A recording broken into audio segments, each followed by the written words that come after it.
Então, estão todos vendo a fotografia que eu enviei hoje? Ok. Tá bom.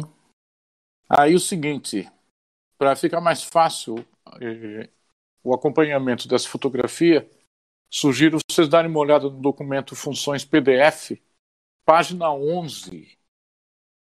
Página 11, seção 10. Então vocês já podem ir abrindo ali.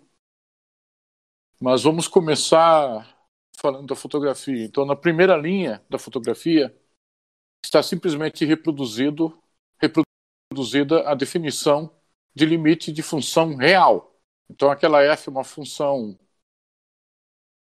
com domínio nos reais, contra domínio nos reais, e limite de f de x com x tendendo a igual a L, C só C, para todo epsilon maior do que zero.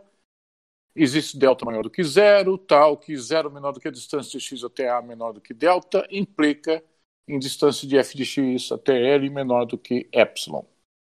E aí, em seguida, é colocado um teorema que eu só mencionei para vocês, nunca demonstrei, e vamos demonstrar hoje.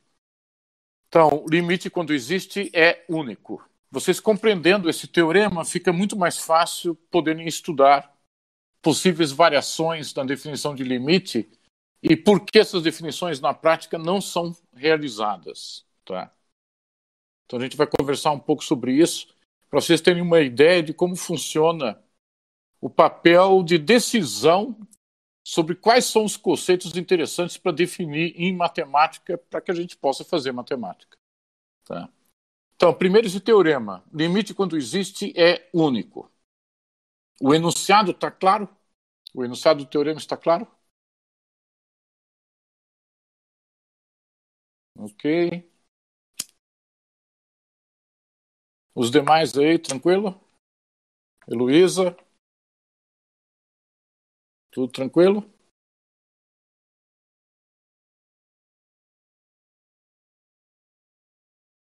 Gabriel digitando.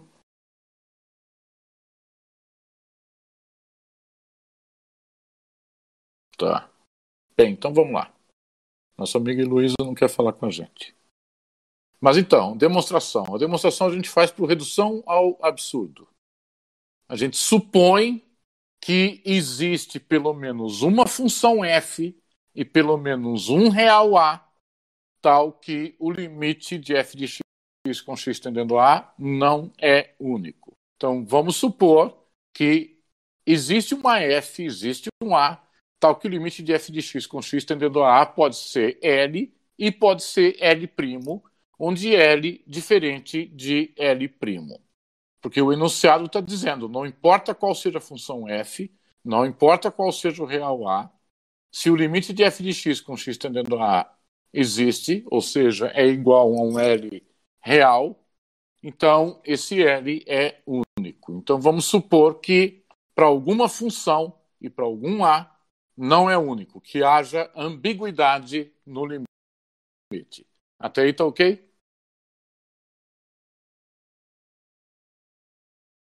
Tá.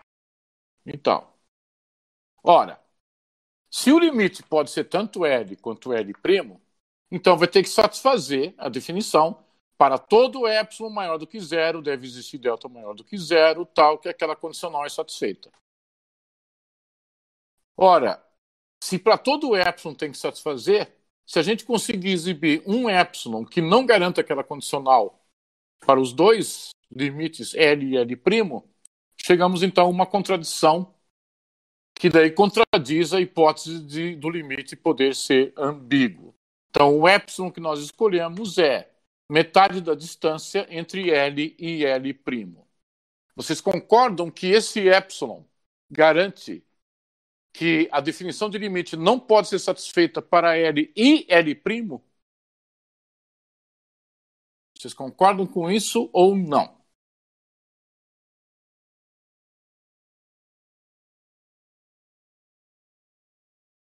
Então, Andy, a definição de limite exige que para todo epsilon maior do que zero, todo epsilon o quê? Real. Todo epsilon maior do que zero, deve existir delta que garanta a condicional.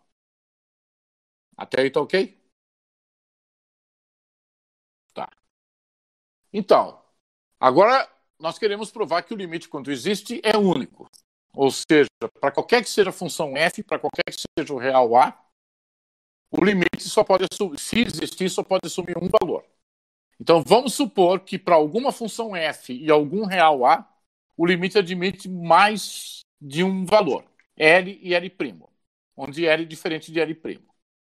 Até aí tá ok?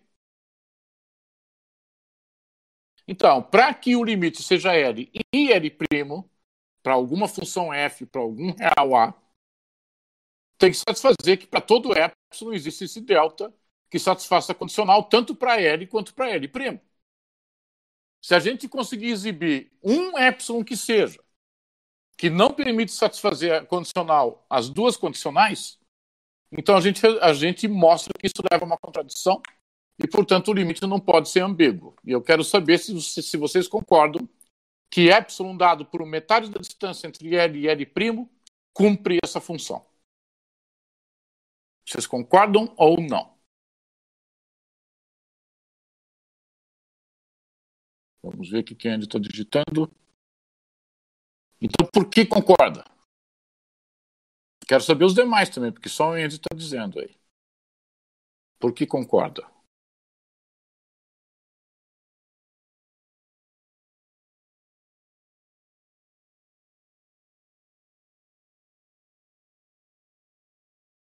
Vou ver aqui. Acho que falando mais fácil. Diga. Porque a ideia é exibir um epsilon em função do delta, que cada epsilon ele vai se estreitando a distância. Então, se o epsilon é metade da distância, ele já não vai... Já não vai? Olha aqui, ó. Eu vou colocar aqui, daí vocês dão uma olhada aí, tá bom? Olhem só. Para satisfazer, para que o limite seja L e L', para que o limite seja L e L', para qualquer epsilon deve existir delta, tal que todo x no intervalo A menos delta, A mais delta, exceto A, tenha imagem nesse intervalo L menos epsilon, L mais epsilon, e também no intervalo L' menos epsilon, L' mais epsilon. Então, se esse epsilon for qualquer valor menor do que a distância entre epsilon e L e L', já não vai considerar as duas. Não qualquer distância menor. Não qualquer distância menor. Por quê? Se o epsilon for a metade da distância entre L e L', aí eu pergunto para vocês, qual é a interseção entre esses dois intervalos? Eu vou dar um exemplo. Eu vou escrever aqui. Digamos que L seja 1 e L' seja 3. A distância entre L e L' é 2. Concordo? Tá. Agora vamos assumir metade dessa distância. Então, metade de 2 é 1. Então, um dos intervalos será de 0 até 2, que é o intervalo 1 menos epsilon, 1 mais epsilon. E o outro intervalo será 2 até 4. Pergunto a vocês, qual é a interseção entre os intervalos 0, 2 e 2, 4? Observando que ambos são intervalos abertos. Qual que é a interseção entre esses dois intervalos? Não. Não é 2 e nem nenhuma. Qual é a interseção entre esses dois intervalos? Primeiro, é impossível a interseção ser 2, porque um dos elementos de um dos intervalos é o número real 2. O outro, aliás, não é 2, né? O 2, na verdade, o 2 não pertence a qualquer um deles. Não esquecer que os intervalos são abertos. Então, vamos lá. Qual é a interseção entre o intervalo 0, 2 e o intervalo 2, 4? Digam lá. Vocês lembram o que é interseção? Interseção de conjuntos é o conjunto que compartilha os elementos em comum entre os dois. Então, qual é a interseção do intervalo 0,2 com o intervalo 2,4? Digam lá. Ninguém vai arriscar?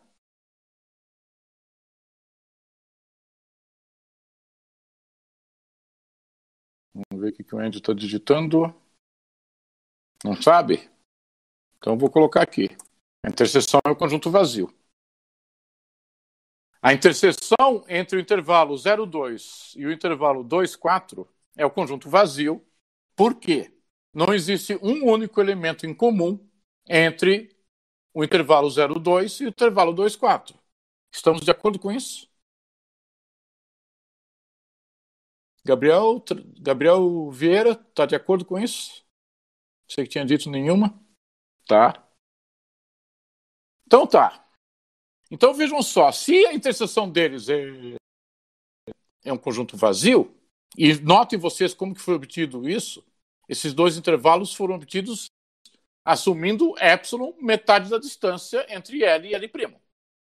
Numa situação qualquer, para quaisquer L e L', esses intervalos L menos epsilon, L mais epsilon e L' menos epsilon, L' mais epsilon, para epsilon igual a metade da distância entre L e L', a interseção entre esses dois intervalos é vazia, é o conjunto vazio.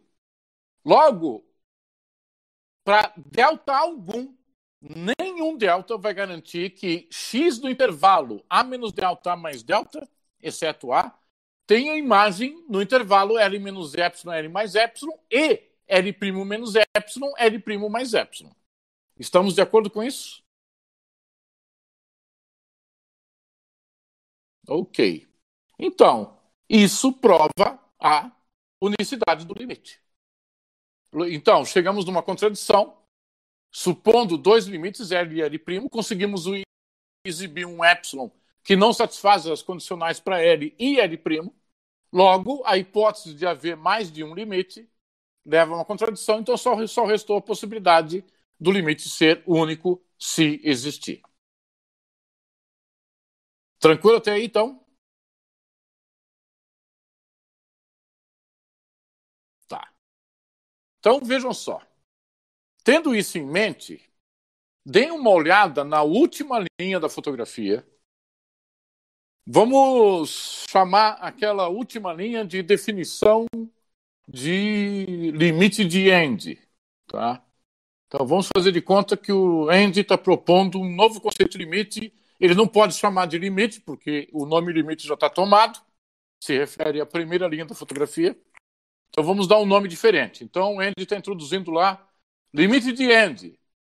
Então, limite de End de f de x com x tendendo a igual a L, se e só se existe epsilon maior do que zero, existe delta maior do que zero, tal que o resto fica igual. Então, a única coisa que mudou em relação à definição de limite foi a troca do quantificador universal pelo existencial.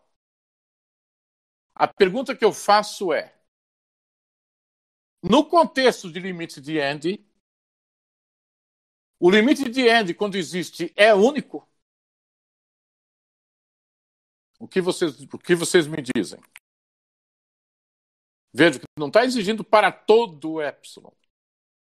Está dizendo simplesmente, basta exibir epsilon, exibir delta, tal que a condicional é satisfeita.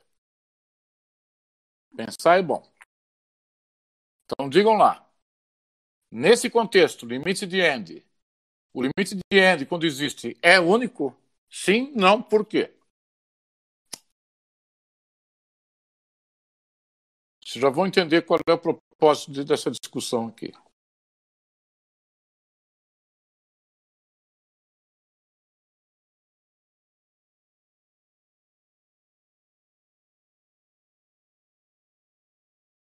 Só um que está digitando aí. Os demais estão pensando. Marcelo pensando.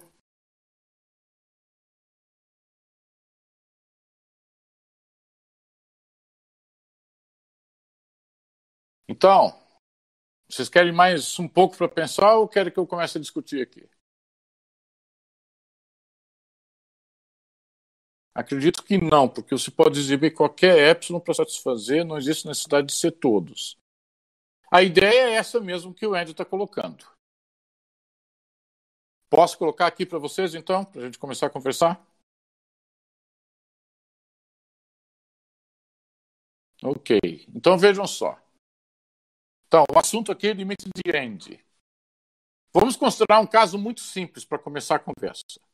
Digamos uma função constante f de x igual a 7.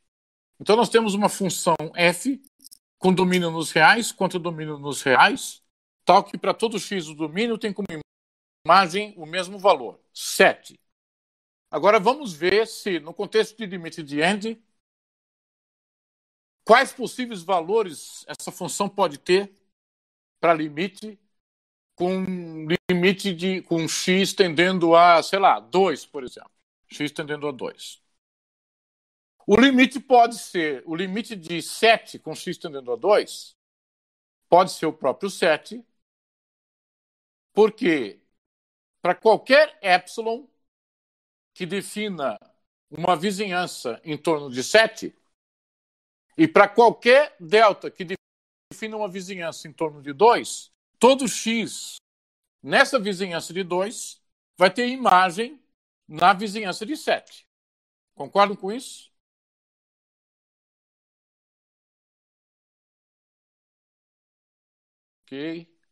Ok. Tá. Agora vamos ver se o limite dessa função constante 7 pode ser, por exemplo, 8. Obviamente, não é para todo epsilon que podemos garantir que existe delta tal que x no intervalo 2 menos delta, 2 mais delta tem imagem numa vizinhança de 8.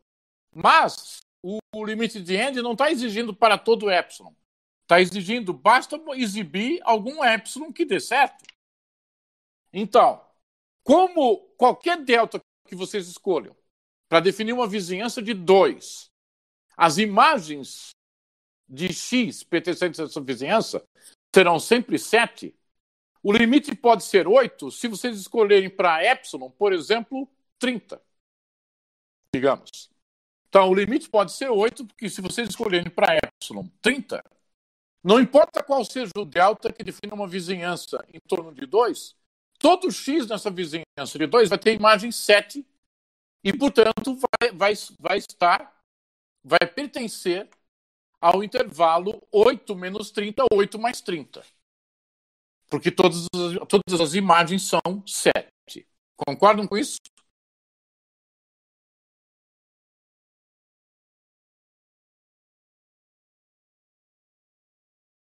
Vamos ver. Ok. Tá. Então tá bom. Então, vejam só, com um exemplo muito simples, uma função constante particular, vocês mostram que esse limite de Andy ele é ambíguo. Se ele existe, não é único. Então, isso permite concluir o quê? Que a seguinte afirmação, limite quando existe é único, não é teorema se estamos falando de limite de Andy. Como que prova que não é teorema? Basta dar um contra-exemplo. Qual contra-exemplo? Esse que a gente deu agora há pouco da função constante 7. Até aí estamos de acordo?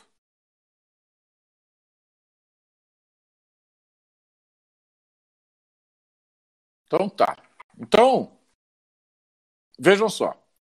Matematicamente falando, nada impede alguém, como o Andy, por exemplo, introduzir uma nova definição, que ele dá um novo nome, limite de Andy, e um novo conceito de limite. Só que vocês precisam ter em mente com que propósito foi introduzido o conceito de limite em cálculo diferencial integral. Porque o conceito de limite em si não é de grande interesse. Ele não tem grande mérito próprio. Mas é uma ferramenta extraordinariamente útil para introduzir conceitos de derivada integral. E, sabendo que são derivadas integrais, podemos expressar equações diferenciais e trabalhar com possíveis soluções de equações diferenciais. E qual é a vantagem de trabalhar com equações diferenciais? Bem, no caso de vocês físicos, vocês usam equações diferenciais para descrever dinâmica de mundo. Equações diferenciais são usadas para descrever a segunda lei de Newton, as leis do eletromagnetismo, a relatividade geral, etc., etc., mecânica quântica, etc. Então, equações diferenciais, elas têm essa característica de servirem para modelar fenômenos do mundo real. Não é o único interesse de equações diferenciais, mas, no caso de vocês, é o interesse maior.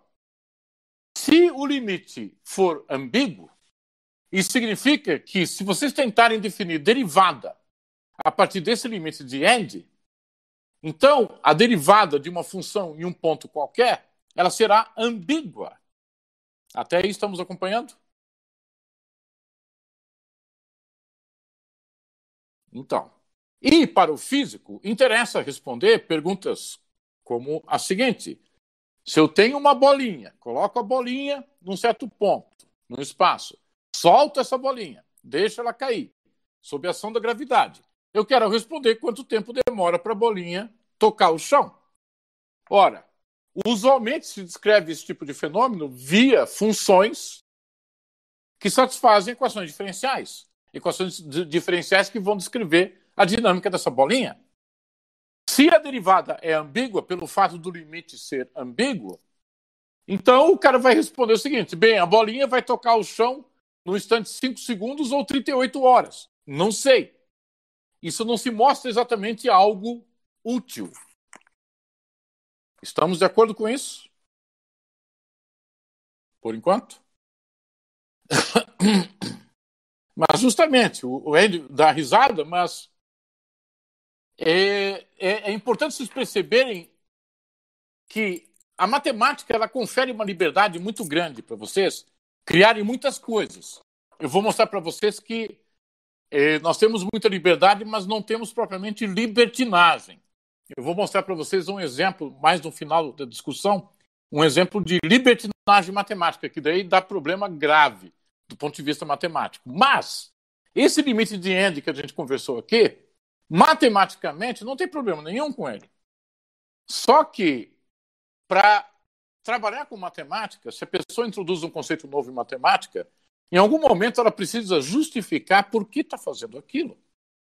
Liberdade para criar um monte de coisas a pessoa tem. Mas qual justificativa para isso? Então, uma das possíveis justificativas é aplicabilidade. Não é a única, mas uma das possíveis justificativas é justamente aplicabilidade, ou seja, limite. Ninguém define limite porque gosta de limites. As pessoas definem limite porque eles são úteis para definir derivada e integral de Riemann, que são os assuntos que realmente interessam no estudo de funções reais, funções complexas, funções nos hipercomplexos, etc. Tá? Até aí, tranquilo? Então, moral da história, tomar cuidado com, por um lado, a matemática oferece liberdade, por outro, sem justificativa de por que criar isso ou aquilo, não se sustenta. Seja qual for a tese, ela não desperta interesse em ninguém. Vamos discutir agora uma outra possível variação, a penúltima linha da fotografia. Andy está digitando. Sim, uma coisa que eu esqueci de falar sobre a última linha, sobre o limite de Andy, é o seguinte. Vejam, por um lado, a afirmação o limite de Andy quando existe é único, não é teorema. É fácil achar contra-exemplo. Mas uma pergunta que eu faço agora, para vocês pensarem a respeito, é a seguinte: será que, no contexto de limite de Andy, é possível provar que toda e qualquer função f para todo e qualquer real a, o limite é ambíguo? Entenderam a pergunta que eu fiz? Ou seja, admite mais de um limite? Ou será que existe algum caso de função f e algum caso de número real a onde, mesmo no contexto de limite de Andy, esse limite é único? Entenderam a questão que eu fiz? Que eu coloquei aqui?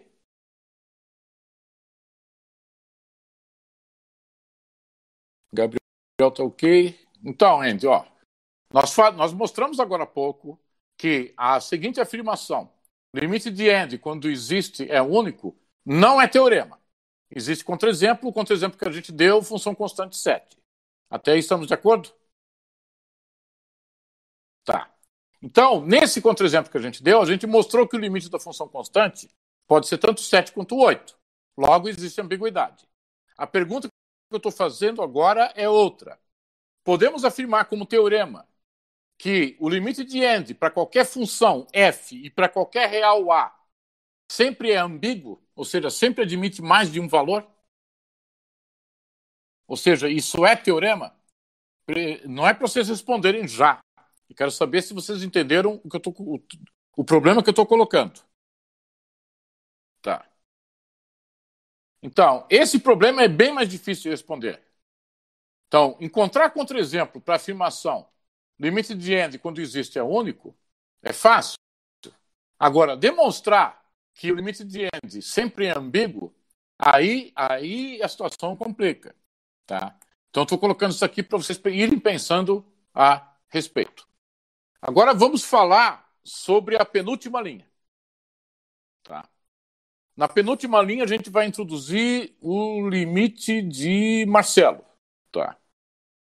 Então, o limite de Marcelo de f de x com x tendendo a é igual a L sem só C para todo epsilon maior do que zero, para todo delta maior do que zero, e o resto fica igual. Ou seja, a única coisa que mudou é nós trocamos o quantificador existencial da definição de limite pelo universal. Até aí estamos de acordo? Tá. Então, a pergunta é: o limite de Marcelo, quando existe, é único? O que vocês acham? Que agora é para todo. Para todo epsilon e para todo delta. O limite de Marcelo, quando existe, é único?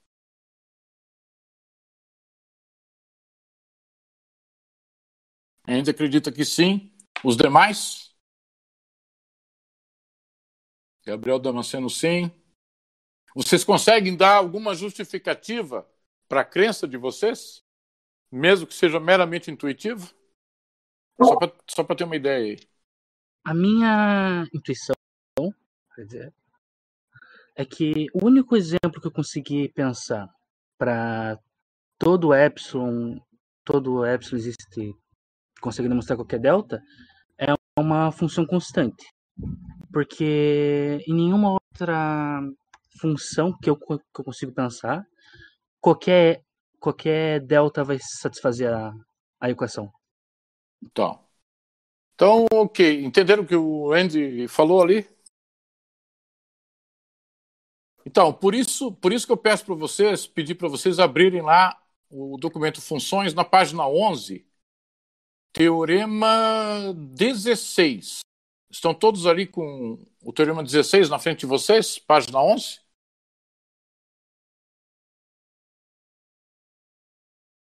Ok. Então, esse Teorema 11 é justamente sobre função constante. Função constante é o único caso em que o delta é arbitrário. Tanto é que no final da demonstração do Teorema 11, vocês estão vendo ali, qualquer delta real maior do que zero satisfaz essa fórmula. Tá? Justamente pelo fato da função ser constante. Porque esse delta define um intervalo no domínio da função. X tendendo a A, com A pertencente ao domínio da função. Para que o delta seja arbitrário, nós precisamos ter como domínio da função todos os reais. E para garantir que esse limite existe para todo epsilon e para todo delta, ambos maiores do que zero, veja, a gente não está considerando maior ou igual. Ambos maiores do que zero, obrigatoriamente a única forma de garantir isso se a função f for constante. Estamos de acordo com isso?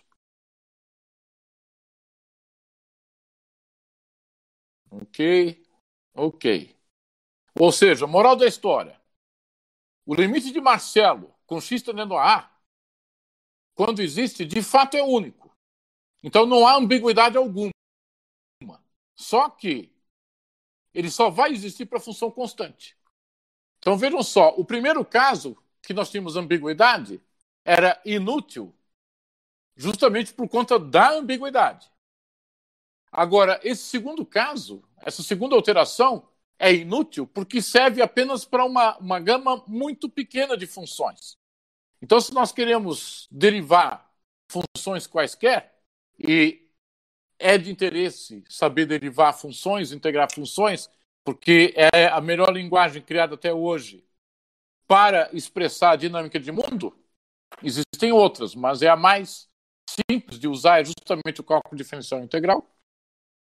Então, essa definição de Marcelo, ela também não se mostra útil. Ela não vai gerar ambiguidade, mas o limite só vai existir para uma gama muito pequena de funções, não para funções quaisquer. Até aí estamos de acordo? Ok. Então vejam só. Criar conceitos matemáticos não depende apenas da liberdade que a matemática confere, que vocês podem criar definições alternativas. Então vocês começam aos poucos, com esses exemplos, a perceber por que a definição de limite é dada desse jeito. Para tudo epsilon maior do que zero, existe delta maior do que zero, tal, que blá, blá, blá. Há uma motivação para isso. E a motivação é traduzir a ideia intuitiva de que valores x numa vizinhança de A vão ter imagens f de x numa vizinhança de L. Invariavelmente. Essa é a ideia intuitiva que o limite deve capturar. Só que daí precisa qualificar o que é a vizinhança de um número real. E a vizinhança de um número real é simplesmente um intervalo aberto. Se vocês querem saber, esse conceito de limite pode ser estendido para qualquer espaço métrico. Então, na verdade, aqui a gente está trabalhando com limite somente sobre funções reais, mas é possível estender o conceito de limite de função para outros espaços métricos além do conjunto dos números reais, onde a métrica é simplesmente valor absoluto da diferença entre reais. Tá? Agora, eu vou dar um exemplo para vocês de uma definição, eu vou colocar uma suposta definição aqui para vocês, que ela dá problemas graves. Só um minutinho. Então, olhem só. Eu estou introduzindo um novo conceito, eu resolvi introduzir um novo conceito, que é uma operação chamada asterisco. Então, eu digo que essa operação está definida entre os números naturais. Então, eu digo o seguinte, eu vou chamar essa operação de estrela. Eu digo que M estrela N é igual a P, sem só ser M mais N menor do que P. Eu estou inventando isso agora. Estamos de acordo até aí?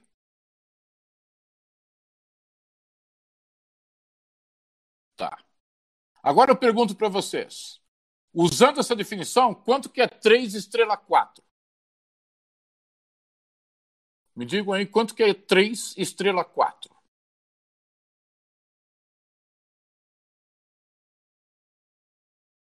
Vamos ver.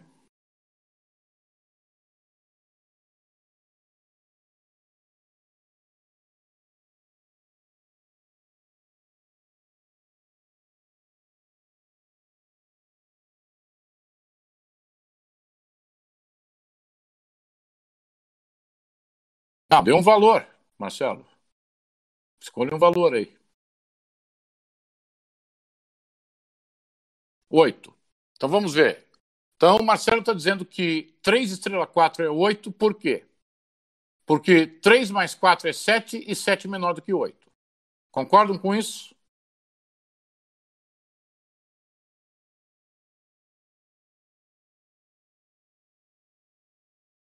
Ok. Os demais? Tá.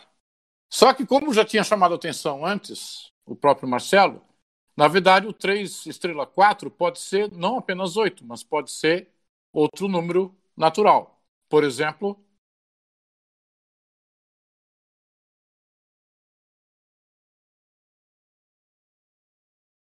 digam, por exemplo,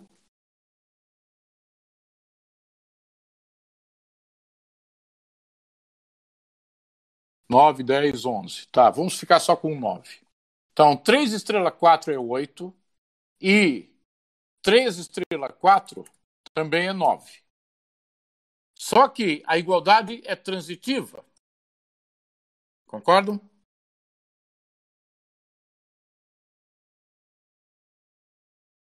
Então, se 3 estrela 4 é 8 e 3 estrela 4 é 9, logo, a partir disso, podemos concluir que 8 igual a 9. E isso é uma inconsistência. Estamos de acordo?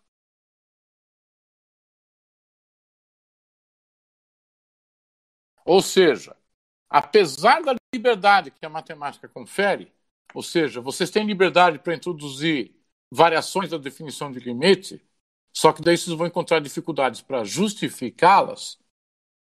Apesar dessa liberdade que a matemática confere, não há tanta liberdade assim para vocês criarem o que bem entenderem. Então, se vocês estão trabalhando no contexto de lógica clássica, uma operação como essa estrela, o fato dela gerar inconsistências, torna ela uma fórmula que, na verdade, não é uma definição. Porque, em teoria de definições, para que uma fórmula seja uma definição, ou seja, uma relação de equivalência entre um definiendum e um definiens, é necessário que essa fórmula seja não criativa. Ou seja, ela não pode permitir a obtenção de novos teoremas. E afirmar que 8 igual a 9 é um novo teorema. É um teorema que leva a uma inconsistência, mas é um novo teorema. Até aí tá ok? Ok, então vejam só. Vocês que fazem curso de física, vocês são confrontados com definições em textos de matemática e definições em textos de física. As definições em física têm um caráter muito diferente de definições em matemática. Definições em matemática, elas servem ao propósito de ampliação de linguagens formais. Um certo tipo de definição. Tá? Só que definições, nesse contexto, em matemática, elas devem ser fórmulas não criativas. É uma das condições para que uma fórmula seja uma definição. Só que a parte esquisita é que vocês são colocados diante de livros de matemática que estão repletos de definições e ninguém jamais fala para vocês o que diabo é uma definição. Tá ok até aí, gente? Então, eu estou colocando isso aqui para vocês para chamar a atenção de que a maioria dos livros de matemática carece de pré-requisitos para realmente entender o que está acontecendo lá. São pouquíssimos os livros autossuficientes que vocês podem contar somente com os ingredientes que estão no livro. Por exemplo, o Principia Mathematica. Estou escrevendo aqui. O Principia Mathematica de Bertrand Russell é um desses livros. Então, o Principia Mathematica de Russell é um dos raros livros de matemática em que, para vocês entenderem o que está naquele livro, basta o próprio livro. Não precisa de mais nada. Só que, em compensação, a maioria das pessoas sofre horrores para entender o que está escrito naquele livro. E isso é uma característica bizarra no ensino de matemática. Então, isso é uma coisa curiosa, porque o ensino de matemática ele não ocorre de degraus em degraus, do mais básico para o elementar, do elementar para o mais avançado. Não é assim que funciona o aprendizado de matemática, porque vocês, por exemplo, lá na escola aprenderam a somar 1 mais 1, 2, 2 mais 2, 4, e sem conhecer os axiomas de Peano, sem conhecer linguagens formais. Então, vejam só, e na prática vocês nunca aprenderam a somar, vocês só foram enganados. Então, é um negócio complicado. Então, eu estou colocando essas coisas aqui para vocês perceberem os seguintes aspectos. Por um lado, se vocês quiserem introduzir conceitos novos, matemáticos, para resolver problemas pontuais na vida profissional futura de vocês podem fazer isso. Só que sempre tem que tomar cuidado. Qualquer conceito novo que seja introduzido tem que ser justificado. E, mais do que isso, introduzir conceitos novos em matemática sem conhecer os fundamentos da matemática, corre o sério risco de vocês fazerem bobagens. Ok aí?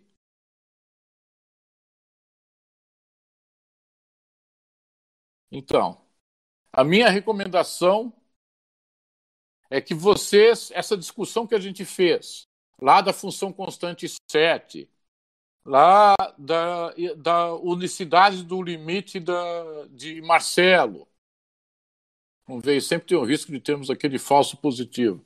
Na atividade científica as pessoas se enganam o tempo todo, Andy. Quer ver? Vou dar um exemplo bem conhecido da história. Existe um artigo muito famoso de Abraham Frankel, onde o objetivo do autor era provar a independência do axioma da escolha em Zermelo Frankel. Ele fez o artigo, publicou o artigo, e aí Mostovski mostrou que estava errado. O trabalho de Frankel estava errado. Aí Frankel foi arrumar, publicou uma nova versão arrumada, e Mostovski está errado de novo. Tudo que Frankel fazia, Mostovski dizia, está errado. Está errado por esse e esse motivo. E Abraham Frankel foi um dos mais importantes matemáticos do século XX. E quando o assunto era esse teorema que ele queria provar, o teorema estava certo, só que ele não conseguia provar. E aí quem teve que fazer a prova bonitinha foi o próprio Mostovski, 17 anos depois. Vocês estão acompanhando o que estou dizendo? Então, justamente. Então, isso é importantíssimo vocês se darem conta. O erro não é uma exclusividade de aluno, não. O erro acontece entre os mais competentes profissionais. Tá? E tem uma história assim, agora não me lembro quem que era, algum matemático famoso que um aluno chegou para esse matemático, isso aconteceu mesmo. Quando eu lembrar o nome eu digo para vocês, chegou para o matemático e disse, achei um erro no seu livro. O cara expulsou o aluno. Se você é incompetente a ponto de achar só um erro meu, sai da minha sala.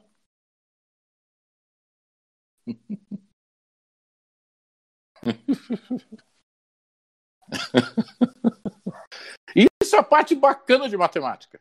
A parte bacana de matemática é que se eu falar alguma besteira e vocês disserem, o professor Donai está falando besteira por esse e esse motivo, bem, se vocês usarem como argumento matemática, vocês estão seguros. Não importa o quanto que eu grite e esperneie, não, eu sou professor, eu não erro, não posso errar. Não interessa. O que interessa é matemática.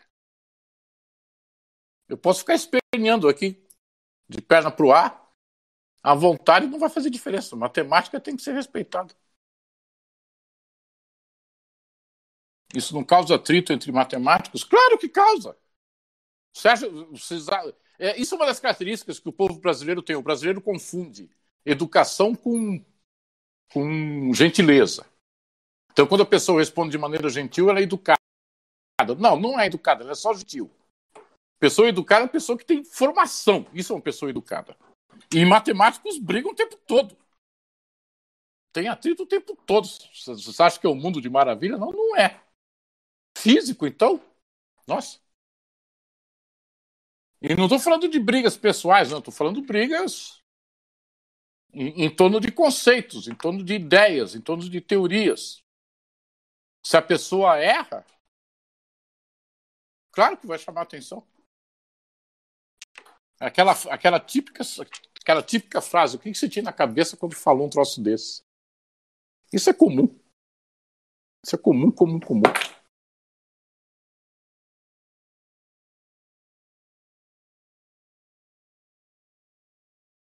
Teve um medalhista Fields. Teve um medalhista Fields que descobriu um erro numa demonstração de um artigo dele, 7 anos depois, porque ele começou a usar programa de computador para verificação de demonstração. Existem programas de computador hoje em dia que são capazes de, dentro de certos contextos, verificar se uma demonstração está certa ou errada. Tá? E ele só achou esse erro 7 anos depois que publicou. E o cara é medalhista Fields. Então essas coisas acontecem. Essas coisas acontecem o tempo todo. Tá? Por isso que, mas ganhou medalha com essa demonstração? Não foi com essa demonstração, não. Não, para a pessoa ganhar um prêmio como a medalha Fields, é porque aquele trabalho que foi feito passou pelo parecer de muita gente. Deve ser difícil acostumar a um ambiente novo cheio de atritos. É curioso, porque a sensação que eu tenho é que o povo daqui que morre de medo de atrito. Porque lá nos Estados Unidos o pessoal não tem problema nenhum com atrito. Quer ter atrito? Vamos lá. Lá o pessoal não tem essas frescuras daqui, não. Lá se a pessoa fala besteira, apanha. Simplesmente apanha. Pronto. Se acostume a apanhar.